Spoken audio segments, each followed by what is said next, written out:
नमस्कार। इन खबर में आपका स्वागत है। पत्रकार विक्रम जोशी हत्याकांड में वही हो रहा है जिस बात का डर था। दरअसल उत्तर प्रदेश में और यूं कहें कि बल्कि पूरे देश में पुलिस को ट्रेनिंग की जरूरत है कि आपको कैसे डील करना है लोगों से। आप लाट साहब नहीं हैं, आप जन सेवक हैं और उसी हिसाब से आपको डील करना। जब तक सेवा भाव नहीं होगा, जब तक आपके मन में ये संवेदना नहीं होगी कि हमारी जरा सी देरी से अनर्थ हो सकता है, तब तक समस्या का समाधान नहीं होने वाला है। दूसरी, पुलिस इस सबसे बड़े मामले में जो गलती कर रही है वो ये कि अब वो पीड़ित पक्ष को ही अपराधी ठहराने में लग गई है। थोड़ा सा बैकग्राउंड को समझते हैं। विजयनगर, प्रताप विहार, जिस माता कॉलोनी, जिस इलाके में ये घटना हुई, उस इलाके में सट्टेबाजी और छोटे मोटे अपराध सामान्य सी बात है।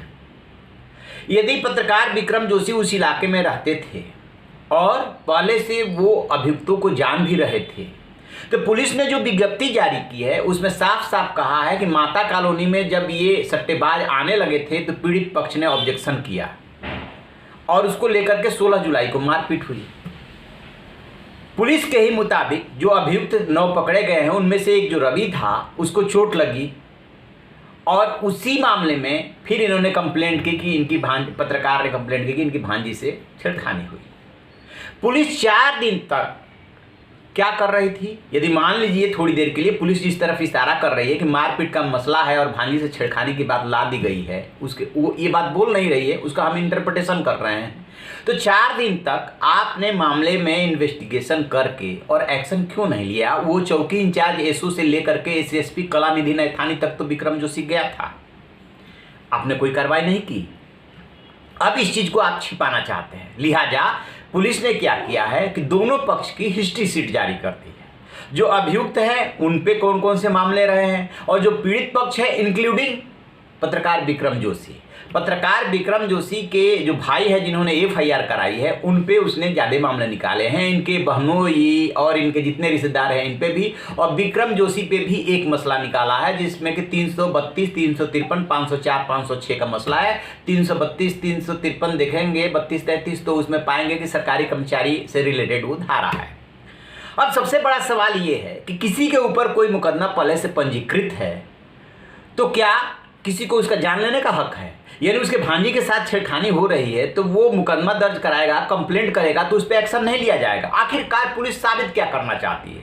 पुलिस ये साबित करना चाहती है कि दोनों पक्ष में पहले से आपस में रंजिश थी, 16 तारीख को मारपीट हुई और उसी मारपीट का बदला लेने के लिए इन लोगों ने यानी दूसरे पक्ष ने विक्रम जोशी पे अटैक करके उनकी जान ले ली। जैसे ही निजी रंजिश का मसला आता है वैसे ही मामला कमजोर हो जाता है पुलिस की भाषा में कि हम इसमें क्या करें, वो तो निजी रंजिश का मामला था, हर किसी के पीछे तो पुलिस नहीं घूम सकती, यही पुलिस का तर्क होता है। सिरे से वे वो छिपाने की कोशिश कर रही है कि पत्रकार विक्रम जोशी की भांजी के साथ छेड़खानी की भी घटना हुई थी। जो उसने प्रेस रिलीज जारी किया है और जो उसने दोनों पक्ष का ट्रैक रिकॉर्ड या हिस्ट्री शीट कहे कि जो जारी किया है, हिस्ट्री शीटर दोनों में से कोई नहीं है, तो उसमें जो है यही साबित करने की कोशिश की भांजी से छेड़खानी की बात सिर्फ एक लाइन लिखी है कि उसी क्रम में ये आरोप लगाया गया।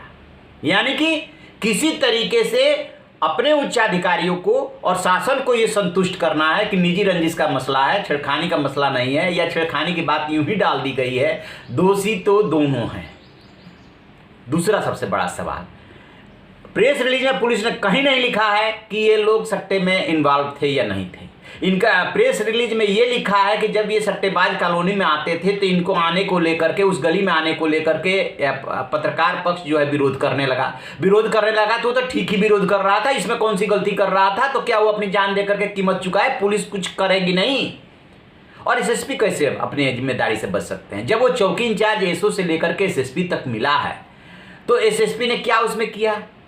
यही तो हुआ था। आप विकास दुबे, जिस विकास दुबे के पूरे देश और प्रदेश में चर्चा हो रही है, विकास दुबे मामले में क्या हुआ था? पीड़ित पक्ष गया था तो उसकी एफआईआर नहीं हुई थी। उसका नतीजा क्या हुआ? उसका नतीजा इतनी बड़ी घटना सामने आई।